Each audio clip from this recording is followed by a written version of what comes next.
According to the American Genius, for every dollar spent in UX, $2 to $100 come back. That's quite a range, but the point being that it is an investment, but that it's an investment that will lead to profits.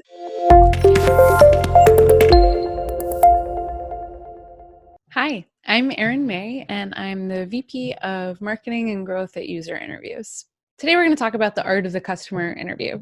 This is a topic I could talk about for a very long time. It's a lot of fun, but we're just going to talk for a few minutes, and I want to give you some actionable tips and systems you can use to make customer interviews a habit for you this year.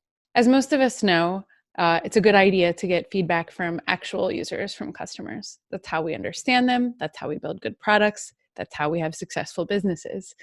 It used to be that people would sit around in a room and just talk to each other, and the highest paid person's opinion would win out, and then that's the product you would build. That was okay when SaaS products didn't exist, when purchases were made top down by a couple of people, built on personal relationships and not end user satisfaction. But now, whether it's B2B or B2C, physical or digital products, customers have the power and they have opinions, and we have to listen to them. And that means understanding them deeply. And customer interviews are a great way to do that. UX is a great way to earn money, to get a good return on your investment. A common complaint or reason to not do user research is that it takes time, that it's an investment. It is an investment, but it's an investment that pays back. According to the American Genius, for every dollar spent in UX, $2 to $100 come back. That's quite a range, but the point being that it is an investment, but that it's an investment that will lead to profits. And it makes sense. This is what the most successful companies in the world are already doing. Okay, so probably if you're listening to this, you're already bought into customer research and getting to know your customers being important. So let's talk about how to actually do that. We want to build a system that is sustainable and where we can put a little bit of thought, not a lot. This is going to take a couple of hours probably to get going. Put a little bit of thought into the system upright out front, and then you don't have to think about the boring logistics stuff again. You can focus on the fun part, which is talking to customers and understanding them and seeing things click, right? Okay, so first thing you got to do is you got to know where your customers are. Always a good thing in general. We spend a lot of time doing this as marketers, but where can you reach your customers right now? And digital places are going to be the most scalable and the easiest to get going. But you know your customers and your systems better than I do. So just think about where are your customers and where could you insert some sort of call to action to request feedback from folks in the form of actually talking to you. So this is just an example of one that we do and an email that we send. We send this to folks who have not been active with us after 45 days. So they launched a project, they found some kind of value, hopefully, but we haven't seen them. And for us, it's a cadence where we would really hope to see you back by then. So we send this email and we're asking, well, why? Why haven't you come back? And we ask some questions. And most people just write back and answer the questions, and that's great. Some folks take the time to click through that link at the bottom there that invites them to talk with me in a one-on-one interview. And I do between 2 and 4 of these interviews in any given month. And they're wonderful opportunities to learn about the folks who have, again, come in and launched a project, but haven't come back in 45 days. And some of what you'll learn through something like this is you'll be talking to people who maybe they aren't your best customer, and you can kind of learn who your best customer is over time. Or maybe they had a product issue or a need that isn't being solved by your product, and those are equally insightful. You want to pick a consistent time. The whole point of this initial setup is think about it now, don't think about it later. So you really don't want to be every given week fiddling through your calendar, what works this week, what works, if you can just say, what, Mondays at noon Eastern are going to be customer interview time. Clear that time from your calendar or find a time that already looks open and then make that the time. We recommend weekly, but if you can do twice a week, every other week, something consistent that's going to make this a habit for you, that's going to be great. You also want to think about other folks' calendars that you work with. Uh, at user interviews, we open research to everyone to participate in.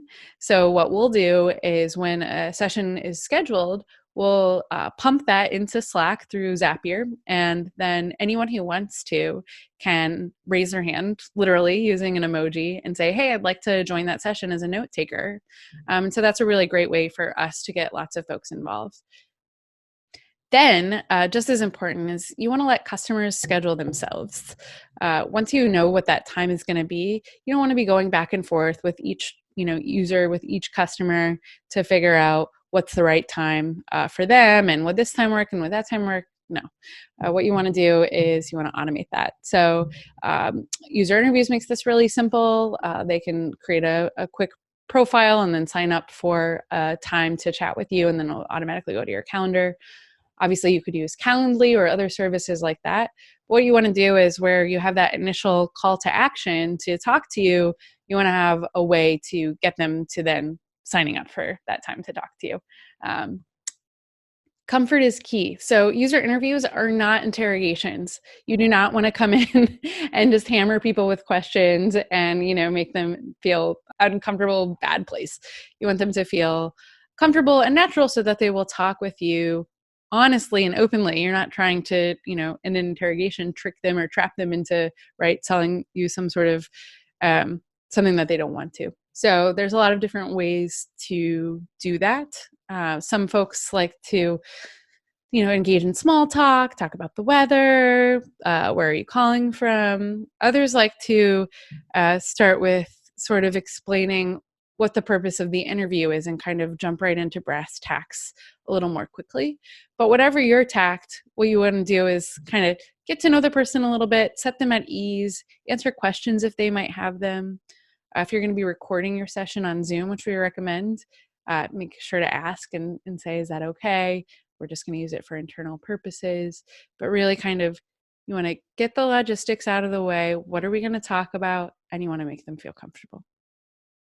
Focus on one question. This is a tip from Teresa Torres, who we recently talked to on our podcast.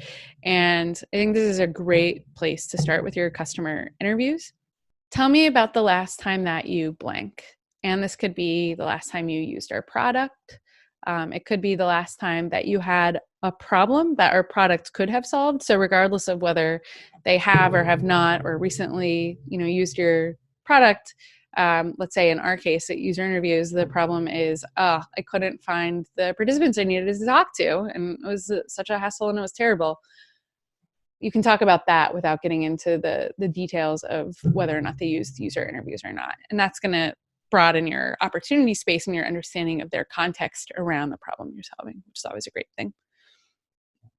On the other hand, you could ask them about the last time that they felt motivated or inspired, right? So what is it about being in that customer interview that you love, that you like about connecting with participants, and understand what is it in their problem space, in your solution space, that gets them excited and happy and motivated, and how can you play off that and play to your strengths? So vitamins versus painkillers. How can you understand the different sides of the coin? Less about your product, more about them and how your product could potentially fit in. From there, some other best practices to conducting a good customer interview is to repeat back what someone has said to you and then dig deeper. So not editorializing and saying, oh, when you said this, did you mean this? And I interpret it to be this, right? But clarifying and repeating back and then what happened? Well, why was that? Can you tell me more about? And you'd be surprised how a half an hour can fly by just digging deeper into starting with that one question. You also want to avoid asking leading questions. It totally happens all the time to me and to others. That's okay.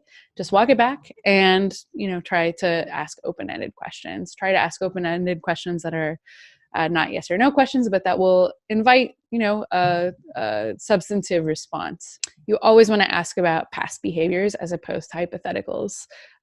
Not would you buy this thing, or what would you pay for this thing, or isn't this thing hypothetically a great idea, but rather, have you used this thing in the past? Tell me about when you used it. Tell me what you paid for it. Do you remember how you felt when you paid for it? And think about how obviously the farther back you're going, the fuzzier those memories will be. So if you can ask about something that has happened recently, you're going to get better information. And you want to ask about the emotions and the whys behind things so that you can really learn about the context surrounding those behaviors. And then lastly, embrace the awkward silence. So we love awkward silences at User Interviews. It's the name of our podcast for a reason, for this reason, which is awkward silences can be a really great way to get that kind of last kernel of insight. Often a participant will talk for, a few minutes and be building up to something that they don't even quite know what they're getting at. And then if you can just kind of let it hang, they'll get there. So the goal is not to talk, it's to listen and to guide.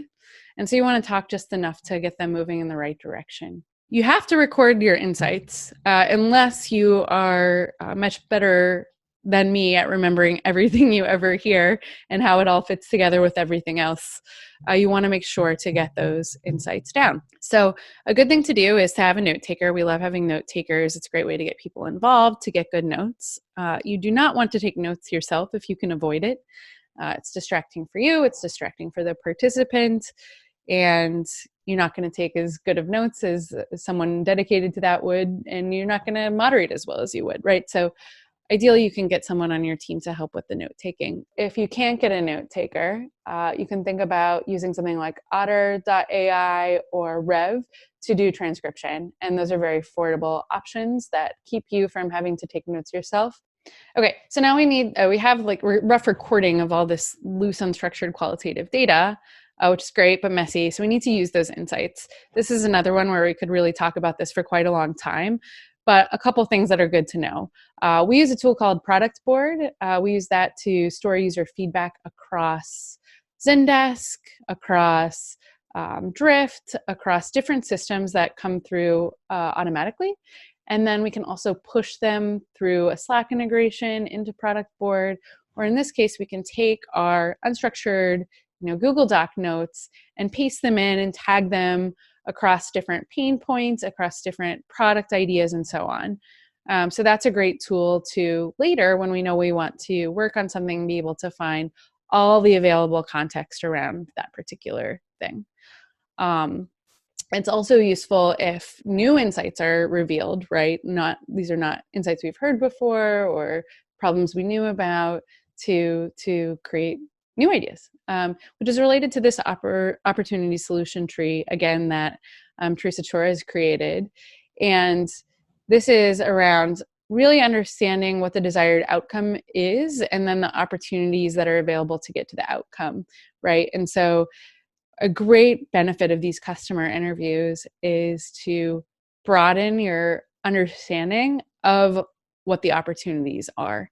And if you're adding these insights, right, the nuggets, or however you want to think about it, these insights into some kind of structure that is constantly evolving and building and growing, you really get this broader, deeper understanding of what the problem and solution space is in your domain.